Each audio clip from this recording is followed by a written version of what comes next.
Salut la compagnie, c'est Jules Melon et aujourd'hui dans la pensée des critiques, je ne suis pas seul, je suis avec l'ami au cinéma, comment vas-tu? Très bien, merci à toi de m'inviter à nouveau sur ta chaîne, surtout pour parler de ce film-là qu'on avait en tête depuis un petit moment. Eh oui, parce qu'on va rester dans l'animation, et si l'autre jour on avait parlé de Porco Rosso ensemble, l'un de tes films d'animation préférés, là je crois qu'on va pas être trop loin avec ce Lao ou Up, en version originale, sorti en 2009.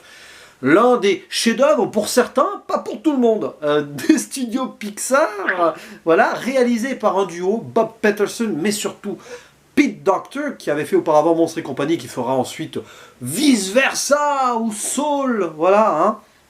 Et du coup, ici, Sol qui est très bien d'ailleurs, ouais, ça dépend pour qui, mais non, Oui, c'est un film vraiment qui est intéressant, Soul, voilà. Mais du coup, au casting, alors bon, le casting vocal, on va rester sur la VF, et surtout sur un personnage en particulier qui est doublé par le regretté Charles Aznavour, et oui, voilà, qui fait Karl, évidemment, Karl Fredricksen, le héros, la personne âgée du film. Alors, et d'autres doubleurs qu'on va pas forcément citer ici, mais des habitués des voix francophones. Et alors, quelle est l'histoire de ce Lao? C'est difficile à résumer, mais grosso modo, on va suivre un vieil homme qui s'appelle Karl Fredricksen, qui malheureusement est veuf. Voilà, il a perdu sa femme. Et ça, on l'apprend un petit peu dans la scène d'intro sur laquelle on va très vite revenir. Et Karl, alors qu'il a envie de vivre seul, il veut rester dans sa maison, hein, il veut pas aller à la maison de retraite, il va être embêté, entre guillemets, par un jeune scout du nom de Russell, qui va à tout prix obtenir un badge. Et en fait, les deux vont se retrouver, mais alors, embarqués dans une aventure incroyable, dans la maison de Karl, avec des ballons. Ils vont s'envoler très loin et rejoindre les chutes du paradis, l'endroit de rêve que Karl voulait explorer avec son épouse, voilà, depuis tout petit. Et là-bas, ils vont tomber sur un oiseau étrange, sur le héros de Karl, hein, un certain Charles Muntz, et sur des chiens qui parlent. Entre autres. Voilà, voilà. Et puis il va se passer plein de choses. Voilà. Bon, ça c'est un résumé. Voilà. Hein. Mais avant tout, que penses-tu de ce film? Je l'ai un peu spoilé en intro, mon cher ami, mais je crois que c'est quand même l'un de tes films d'animation majeurs dans ton histoire. Donc explique-nous pourquoi. oui, alors déjà pour remettre un peu les choses dans son contexte, je l'ai découvert quand j'étais très jeune, parce qu'au moment de sa sortie, j'étais pas bien grand, Ah non, tu étais mais, petit. mais, mais du coup, là-haut, quand je l'avais découvert, je me rappelle, bon, je pense qu'à l'époque, la scène d'introduction, je l'avais pas bien compris, je pense, pour le coup. Ouais. Mais c'est vrai que c'est un film qui m'avait marqué et que j'avais mis du temps avant de revoir et que j'avais redécouvert un peu plus âgé. Et c'est vrai que c'est toujours un film qui m'a toujours émerveillé parce que, en fait, grosso modo, il sort du film sans rien spoiler. Ne vous inquiétez pas, vous pouvez rester. Mais c'est vraiment l'histoire d'un homme. Déjà, c'est osé, je trouve, de la part de Pixar, de mettre une personne âgée en héros principal, Ouais. qui montre que le Pixar, ils peuvent mettre n'importe qui en héros et ça va faire de bons films. Et du coup, là, on se retrouve vraiment sur une histoire d'une personne âgée qui a perdu le goût à l'aventure, Ouais. parce que vraiment, c'est ça un des messages de fond du film, et qui, grâce à un petit garçon, à un chien, même à un espèce de dodo, de dodo. Un dabou. C'est le dabou dans le film. Oui, voilà, j'ai perdu le nom, il va retrouver peu à peu ce goût de l'aventure, parce que, sans trop spoiler non plus, même si je pense que pour la plupart vous avez vu le film, je suppose, Ouais. mais qui va, voilà, après un événement tragique, va perdre peu à peu le goût à l'aventure, et même si on va plus loin, le goût de la vie, Ouais, oui. presque. Parce que voilà, il sort plus de chez lui, il grogne après tout le monde, enfin, il a plus le goût à rien.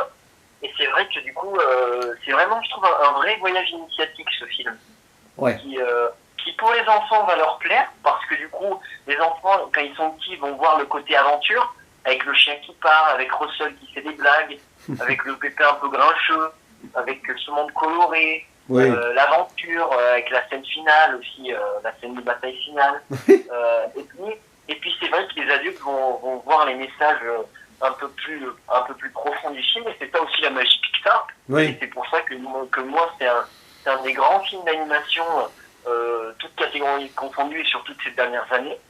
Parce que pour moi, Pixar, Ces années, ils ont fait de très très bons films, hein, on ne va pas se cacher. Coco, Ah oui. des films comme ça, je les retiens.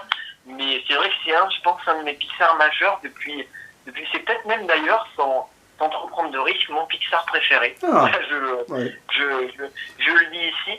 Mais c'est vrai que voilà, ce film, et puis même, c'est même pas un film qui a la prétention de vous garder 1h40, je crois qu'il dure à peine 1h30. Oui, oui. Donc c'est vrai que c'est un film qui fait du bien, qui choque dès ses premières minutes, si vous connaissez, si vous avez vu, parce que ça m'étonnerait que dans les bandes annonces à l'époque, ils étaient arrivés à ce point-là, du début du film. Mais c'est vrai que c'est un film qui va vous étonner, et moi c'est pour ça que c'est toujours entre guillemets, même si le film est entre guillemets récent, hein, il y a quand même 10 ans maintenant, mais c'est vrai que c'est un de mes classiques, plus le temps avance, plus je prends plaisir à le redécouvrir. Et voilà, bah, je vais te laisser la parole, j'ai fait grosso modo mon avis un peu résumé. Ouais. En tout cas, c'est un film que je vous recommande. Ouais, un film qui a déjà 12 ans, c'est incroyable, le temps passe vite. Et alors, bah oui, c'est particulier parce que c'est un film que je vais autant adorer, mais genre, il y a des moments et tout, qu'il va autant m'exaspérer. Là, le revisionnage a été étrange là-dessus, parce qu'il y a des moments de grâce. Visuellement, d'ailleurs, tu l'as dit, c'est très coloré et tout, mais bon, cette scène d'introduction, on va pas trop aller dans le détail, je sais pas si c'est un spoil en soi, mais bon, c'est hyper triste. Évidemment, ça paraît presque facile, mais c'est un exploit, un miracle de la part de Pixar avec ce film, de réussir à faire verser une larme au bout de même pas 5-10 minutes de film. Parce que on n'a pas encore le personnage, voilà, on présente un petit garçon. En fait, le petit garçon du début, c'est Carl plus jeune et tout, et on voit sa vie jusqu'au moment où le film commence vraiment. Et ça part très vite et on voit les joies et les peines. Et moi, c'est marrant parce qu'en très peu de temps, tu arrives à t'attacher à ce personnage et donc à souffrir quand il arrive ce qui se passe. Donc ça, c'est vraiment violent.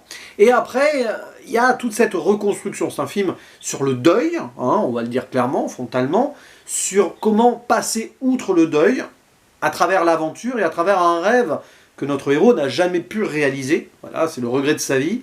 Et qui va ici vivre aux côtés d'un jeune garçon qui lui-même est un peu abandonné. Voilà, on sent que le père est absent, la mère, on ne sait pas trop, voilà.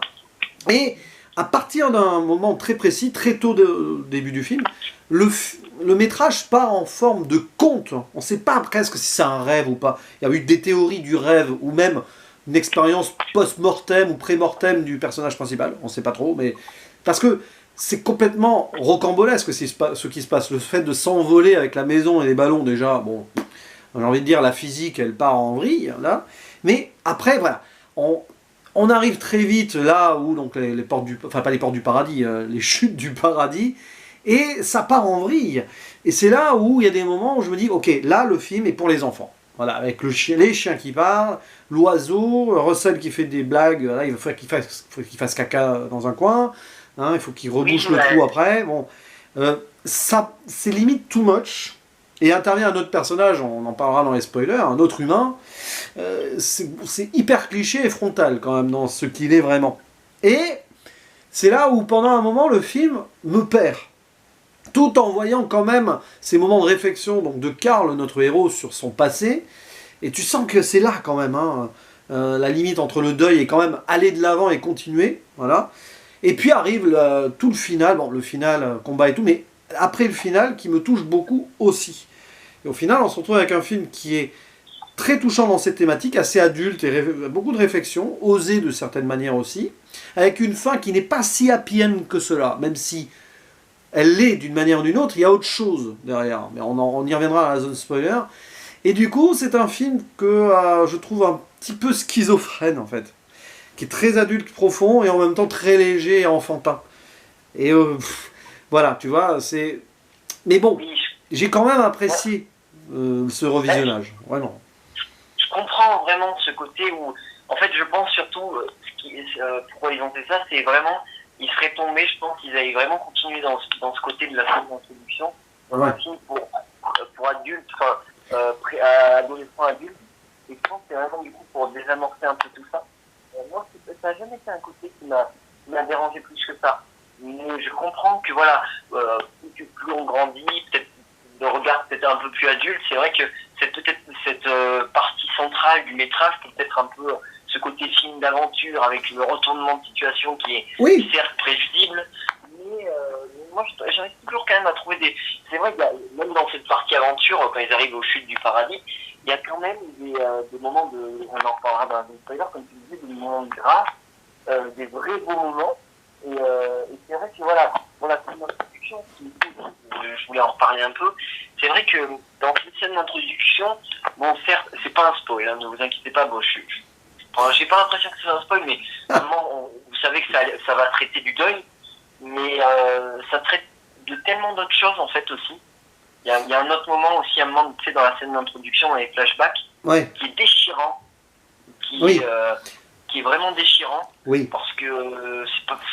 Non, je vais peut-être pas le dire, parce qu'après je vais rentrer dans le spoil. Non, mais il y a un lien qui se fait entre le personnage principal et Russell qui rappelle quelque chose de la scène d'intro. Voilà, oui, on va dire ça comme ça. Qui rappelle voilà, un moment de son histoire à lui, qui fait que voilà, on comprend peut-être pourquoi il est de plus en plus attaché à ce petit garçon. Mais c'est vrai que même moi, c'est le côté aventure de là-haut, ce qui gêne en fait la plupart des gens, le fait qu'ils n'aiment pas ce film, ça vient de cette partie-là. Oui, alors... Moi, je comprends l'idée, en fait, parce que je pense que Pete Docter et donc son compère ont construit ce film comme un conte merveilleux, fantastique, où la logique, à un moment, voilà, on sort d'une certaine logique parce que le personnage principal est sur la fin, donc on lui donne une nouvelle chance, d'une manière ou d'une autre. C'est là où la théorie du rêve ou de l'expérience imminente avant la mort, à mon avis, est plausible en soi, pourquoi pas. Et donc, ce qui se passe au niveau de l'aventure... Ok, c'est pour ça que tu as des chiens qui parlent, l'oiseau, le truc. Il retrouve son héros d'enfance, ce qui est improbable. Il y avait une chance sur 1 million. Et quand bien même la maison s'envole, ok, déjà c'est fou, mais que on arrive quand même à ce point d'arrivée, bon, GPS, je veux bien, mais voilà, qui retrouve son héros d'enfance, qui techniquement, je sais pas quel âge il a, mais il doit avoir au moins 110 ans. Enfin, tu vois, il y a plein d'incohérences sur le papier. Ce qui justifierait pour moi le conte fantastique en mode rêve. Et donc à partir de là, tout ce qui se passe en mode aventure complètement dans tous les sens, quelque part, Carl, dans cette expérience potentiellement pré-mortem, peut-être revit ses années d'enfance où il aurait espéré vivre cette aventure. Ce qui expliquerait que ça parte un petit peu en vrille, voilà, sur ce côté humoristique. C'est l'explication que j'ai, moi, personnellement, ce qui rendrait le tout cohérent. Puis après, bah oui, le lien entre le début, ce qu'il a vécu, et l'arrivée de Russell et la fin, il y a une vraie finesse d'écriture là-dessus, qui est alourdie par des petits trucs. Mais je pense, tiens, on va y aller dans la zone spoiler, parce que sinon, voilà. Hein, alors, attention, on va l'ouvrir. Êtes-vous prêts? Attention. Spoiler. Alors, même. Et du coup, tout va bien. Tout va bien, je suis un chien qui parle. Et du coup, oui, dès le début, donc Carl et sa future femme, ils se rencontrent enfants. Moi, je trouve ça déjà très beau. Que enfants, ils se rencontrent. Et plus tard, ils vont se marier, puisqu'ils ont la même envie d'aventure, le même héros et tout. Ils vont se marier et vieillir ensemble. Ça, c'est beau, déjà. Voilà, c'est une magnifique histoire. Et malheureusement, au moment où il a envie de vivre cette aventure avec elle, elle meurt de maladie. Et c'est déchirant, parce que tu as l'impression qu'ils ont raté, entre guillemets, leur vie. Ce qui est faux, ils se sont aimés, ils ont eu l'essentiel. Mais voilà. Et en plus, ils n'ont pas pu avoir d'enfants. Et c'est ça le drame, double drame. Il n'a pas pu vivre l'aventure, pas pu avoir d'enfants. Mais grâce à l'arrivée de Russell, qui va être son fils de substitution, comme si c'était l'enfant qui n'a jamais pu exister, en fait, qui se crée dans son imaginaire, eh bien, il va vivre cette aventure. C'est cohérent dans l'idée que ce serait un imaginaire. Voilà. Je ne sais pas ce que tu en penses là-dessus. C'est vrai que, bon, après, le côté imaginaire a été un peu... Si on prenait cette théorie-là, dans un sens, on regarde que le film, ça aurait pu marcher. Bon, le fait est que Disney aime beaucoup tirer sur la corde des choses qui marchent. Donc, il y a une série sur Doug et Carl qui vont acheter une nouvelle maison. Oh là là. Sur Disney+, et ils sont voisins avec Russell maintenant. Enfin bon, bref, voilà. Série sur Disney+, hein, si vous voulez vous la regarder, pardon. Non, elle est mignonne. Si vous avez des enfants, regardez-la avec eux, mais c'était vraiment pas obligatoire de faire une série là-dessus. Surtout que, bon, voilà, bref. Mais c'est vrai que le côté, cette théorie un peu d'imaginaire est très intéressante. Et c'est vrai que, pour revenir sur certains points, je pense surtout ce qui peut déranger les gens, et ce que tu disais tout à l'heure, c'est vraiment la dualité entre le côté très sérieux et très ancré dans la réalité des 15 premières minutes, et le côté très enfantin et très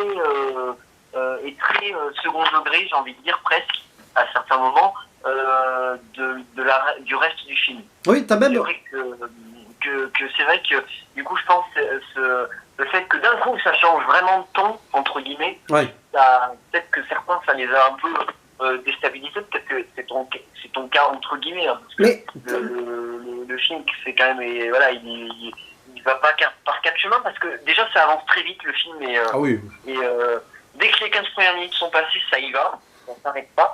Ouais. Même s'il y a quand même des petits moments posés, comme ce moment, tu sais, où il va laisser la maison, enfin, pas où il va laisser la maison, mais tu sais, où il va enlever toutes les affaires de la maison pour les mettre sur la falaise, où il va mettre les 2 fauteuils.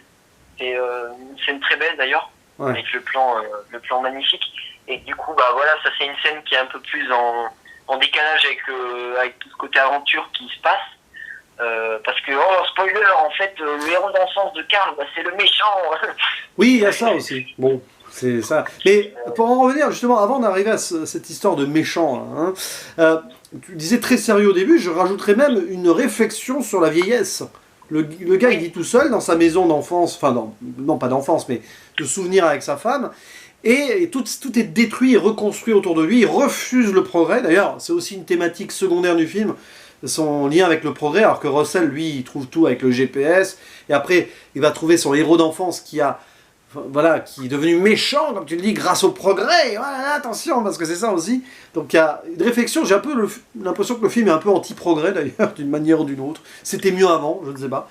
Mais oui, alors le méchant, bon, c'est grillé à des kilomètres que le héros d'enfance allait être le méchant, alors que pourtant, bah, il est présenté comme quelqu'un qui s'est fait un petit peu, on va dire, maltraité par ses compères scientifiques. Ils l'ont accusé de faux, alors que pourtant, c'est pas le cas, parce que mais bon, du coup, vengeance derrière, il veut trouver cet oiseau qui cherche depuis 70 ans, facile, plus. Et eux, ils l'ont trouvé. Et eux, ils le trouvent direct. Allez hop, Kevin, voilà, c'est ça, direct, ils trouvent Kevin, voilà, parce que c'est le chocolat. Voilà, il fallait penser au chocolat, c'est tout. Et puis alors les chiens dressés avec le collier qui fait parler. Mais ça, tu vois, ça c'est pas utile. Tu enlèves les chiens et tout, finalement, le film il fonctionne aussi. Bon, voilà, c'est... Bon, oui, les chiens, c'est vraiment le gros chien, là, le chef avec la petite voix. Oh là là, mais ça c'est de la gaminerie, mais bon, c'est drôle, c'est sûr. Le gros méchant chien. Oui, mais alors, j'ai le collier qui déconne. Oui, voilà. Puis ils sont obligés d'expliquer la blague derrière, hein, un peu, hein, quand même, mais bon. Mais après, c'est vrai que le personnage de Doug, il est même touchant aussi, parce qu'il se fait maltraiter par les autres chiens, qui le prennent pour un débile. Oui, oui, parce que les écureuils, voilà, bon. Écureuil. Il fait toujours. D'ailleurs, la voix de Doug, il y a quelqu'un qui avait souligné ça, qui fait un peu peur apparemment, la voix de Doug, qui apparemment, qui d'après certaines personnes, pour eux, dans la VF, la voix de Doug est un peu spéciale. Bon, ça m'a pas plus choqué que ça. Ouais, mais pour certains, c'était un peu. C'est vrai que bon. Mais c'est vrai que le personnage de Doug, moi, je le trouve assez mignon. Mais après, tu vois. À la rigueur, il est bien le personnage de Doug, après les autres et tout. Mais c'est le bazar, quoi, après. Oui. Avec les chiens qui pilotent des avions. Le combat entre Carl et le méchant Charles Muntz. Ah oui, avec les cannes et le dentier. C'est un peu cliché sur la vieillesse, quand même. Je sais pas trop. On dirait vraiment un enfant qui a écrit la scène, quoi. Oui, ça fait un peu les chiens dans les avions. Et pourquoi tu prends l'accent du Sud? C'est à cause du chien de Petit Vampire. Hein. J'ai été traumatisé par des vidéos sur Petit Vampire. C'est ça. Non mais voilà, oui. Pourquoi? Mais pourquoi pas? C'est pour les enfants, mais... Puis bon, heureusement, il y a la fin, quand même. Parce que il y a quelque chose de bien, de très bien même. Karl décide d'abandonner la maison, qui est quand même pour lui toute sa vie, pour aller sauver Russell, parce qu'il se rend compte, grâce à un album que sa femme a laissé, que maintenant, son dernier message, c'est « Va vivre ton aventure » et fais le deuil. Et là, il prend conscience qu'il a encore des choses à vivre, et il laisse le passé, qui n'existe plus, enfin qui est mort, Oui. pour aller sauver le vivant, le petit Russell. Donc là, enfin, le film reprend une vraie dimension, même si justement, quand il va le sauver, après, c'est un peu le bazar, etc. Et puis après, bah, il y a la transmission. Ça devient le père, le nouveau père de Russell. Le badge, il l'obtient à la fin. Il obtient même le badge de la femme de Carl. Voilà. Oui, c'est vrai. Et C'est quand vrai. je disais que c'était pas une happy end ultime, c'est qu'à la fin, le petit Russell me semble... Enfin, je sais pas s'il n'y a pas la mère voilà, il me semble qu'il y a la mère, mais encore c'est pas sûr. Mais le père ne revient pas. Il n'est pas là, le père de Russell. Il est toujours absent. C'est pas une happy end. Tiens, il retrouve ses parents et tout. C'est un peu plus subtil que cela. Certes, il s'est retrouvé un père de substitution avec Carl, mais voilà, c'est... Mais bon. D'ailleurs, pour revenir sur ce point-là, dans la série Bienvenue chez Doug, je peux la spoiler aussi du coup. Oui, vas-y, spoil. Dans la partie spoiler, mais du coup, j'ouvre une partie spoiler dans la partie spoiler. C'est Inception. Mais, oui, mais du coup, dans la série Bienvenue chez Doug, un moment, il y a un épisode avec Russell, et c'est sa mère qui l'appelle. À aucun moment, il y a son père. Ah, bon, il y a la mère quand même. Hein. Mais oui, le père, voilà. Bah, Le père n'est toujours pas là dans la série non plus. Et donc, bah, tant mieux, parce que si en plus il lui avait rajouté les parents, non. Mais voilà. Mais c'est pour moi, c'est pour ça que c'est un film qui est entre deux eaux. Mais il y a quand même des belles thématiques à la Pixar. Voilà, c'est... Oui. Je sais pas si t'as d'autres choses à rajouter dans la zone spoiler d'ailleurs, du coup. Bah, l'animation, et puis en plus, l'animation est comme d'habitude toujours Oui. impressionnante. Mais c'est vrai que là, bon, la zone spoiler, on a Ah bah là, on a couvert. Hein. On a couvert. Bah, du coup, on va refermer la zone spoiler en parlant un petit peu de l'animation. Attention, on referme la zone spoiler. Et, bah, pour conclure, avant de conclure, donc, sur le plan animation, oui, on retrouve du Pixar avec ses formes de visage différentes mais particulières, voilà, d'un personnage à l'autre. D'ailleurs, la tête du méchant est vraiment méchante, en fait, on le voit. Oui. Voilà, mais bon, c'est pas grave, hein, c'est comme ça. Mais c'est vrai que, et puis même tout le design c'est vrai que c'était un peu le sol avant l'heure, tu vois, les décors. Ah oui, oui, mais il y a déjà le savoir-faire. Bah, il y a le savoir-faire de l'époque de Pixar. T'as les ballons, il y a des détails qui sont fous. C'est que voilà, tous ces ballons et tout ont été faits tous un par un. Je crois, ça a été quand même quelque chose de fou. Hein. Oui, ça a été un travail impressionnant et d'ailleurs qui a porté ses fruits parce qu'ils ont remporté l'Oscar. Oui. Et petite anecdote, très peu de gens se souviennent de ça, mais c'est le film qui a ouvert le festival de Cannes. Ah oui, oula, oui. Où il est sorti. Et puis Donc, les décors, parce que c'est oui, c'est sûr, on voyage, on est dépaysé. Hein. L'équipe est allée sur place, même, enfin sur place quelque part, pour aller faire des croquis et tout. C'est, bah oui, ils y sont allés à fond quand même. Ils y sont allés à fond et ça se sent.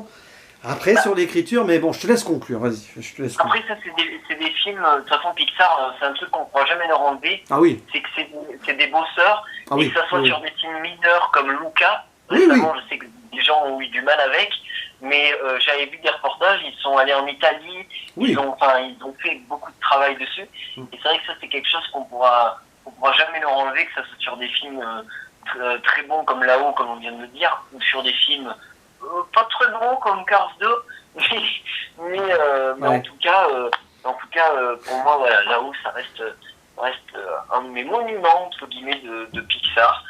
Et comme je disais, je pense, j'aime beaucoup Monstres et compagnie aussi, mais je pense que c'est kiff-kiff entre les deux pour la première place. Et du coup, Toy Story 3 aussi. Ah, En fait, bah. il y a trop de bons films Pixar pour savoir lequel est le meilleur, mais c'est vrai que Là-haut, si vous l'avez toujours pas vu, je sais pas ce que vous attendez, mais il faut le voir. Et du coup, tu mets 10 sur 10, j'imagine. Bah oui, moi facilement 10 sur 10. Bon, bah moi, j'ai pas mettre 10. Ouais, tu vas pas mettre 10 sur 10, je m'en doute bien, mais... Mais, comme dirait notre cher compère l'endimanché du ciné, d'ailleurs, il a fait une vidéo en duo sur la chaîne de Nico Ciné. Nico et Dimitri, ils en disent du bien de Là-haut. On rigole, mais... Je crois que, Nico, on va monter un fan club, je crois, de Là-haut. Parce que Ah je oui. sais que tu l'adores. Nico adore Là-haut, notamment le chien et l'oiseau. Non, plus sérieusement, voilà, mais ils ont fait une vidéo cet été hein, sur le film. D'ailleurs, on est un petit peu en écho. Voilà, c'est marrant. Oui, Voilà. c'est vrai. Mais bon, pour ma part, allez, je vais quand même regarder. Ouais, je vais mettre 7 sur 10. Je vais mettre 7 sur 10 à ce film. Parce qu'il y a des belles choses, c'est assez touchant. L'animation est très bien, tout ça, c'est super soigné. Mais bon, ah là là, que c'était un peu lourd hein, à voir ça quand on va bientôt avoir 40 ans. Et à un moment, bon, on a beau avoir son âme d'enfant. Oui, d'accord, oui, je comprends. Voilà, quoi. Bon, Mais voilà, c'est pas mon Pixar préféré du coup. Je préfère Vice Versa notamment, hein, et Toy Story 3 et d'autres, hein, voilà. Mais ça reste quand même parmi les films d'animation des années 2000-2010, dans un certain haut du panier quand même, voilà, il faut l'avouer. Mais bon, Oui. mais j'étais en tout cas ravi, quoi qu'il arrive, d'en parler avec toi, hein, c'est le principal. Hein. J'aurais pu Bah, mettre puis, 1 et, sur 10, j'aurais été quand même content d'en parler oui, avec toi. ça aurait été d'autant plus intéressant qu'on soit d'accord ou non sur les films. Même si on est souvent d'accord quand on fait des vidéos à deux. Oui, ça va, c'est vrai. C'est vrai qu'on a souvent... Mais bon, après, ça dépend du film, c'est pas nous, hein, c'est pas nous. Mais voilà, mais en tout cas, revoyez là-haut sur Disney+, ou en DVD Blu-ray, hein, si vous l'avez. Ou alors, de toute façon, si vous l'avez bien en tête, n'hésitez pas à dire en commentaire ce que vous en pensez. Je sais que beaucoup l'adorent aussi, hein, donc voilà.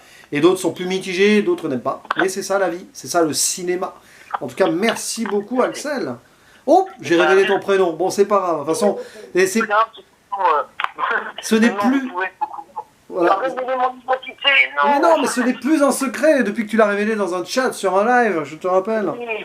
Mais bon, voilà, je mettrai un bip, pas du tout, je mettrai pas de bip. Voilà. Mais en tout cas, non, c'était un plaisir d'en parler avec toi et de toute façon, il y aura d'autres. Voilà, d'autres occasions, bien sûr. Il y a un là ou deux. Oui, là ou deux, ouais, mais non. Non. La grande aventure de Doug. Ah non, mais non, Doug, voilà, pour la série Doug, allez voir sur Disney+. En tout cas, il ne reste plus qu'à faire le mot de la fin, le traditionnel. À la prochaine. Ciao.